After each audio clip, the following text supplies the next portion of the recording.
कोण मगाशी काढलेला घरात.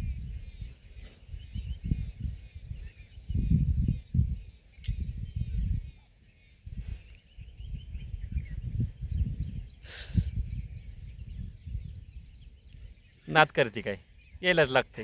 मल्हारगड गड हाय तिकडं. कुठं आहे गड? कुठं आहे गड? हे दिसतंय का गड? आणि तो आहे मल्हारगड. आणि आम्ही इथं मध्ये येऊन बसलोय. बघायचंय का? हे बघा. आणि गड कुठं आहे तर गड हाय तिथं. कसं व्हायचं आमचं दोघाचं आणि कसं नाही. विठ्ठला पांडुरंगा. आलोय मधीच आणि बसलोय. जाऊ द्या, गड काय जाता येईल.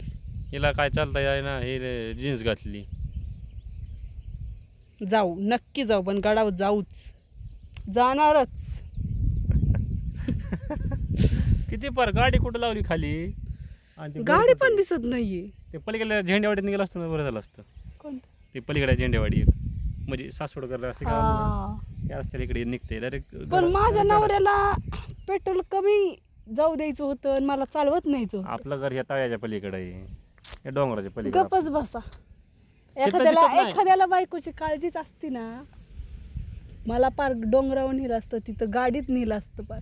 नीट कर, लांब कर कॅमेरा. पण नाही ना, नाही न्यायचं. जाऊ दे थोडा. पण खूप भारी वाटतंय डोंगरावर असं. बघा तुम्ही, बघा आता किती भारी आहे नजारा हा. काय नजारा आहे. आणि हा नजारा कसला आहे माझा.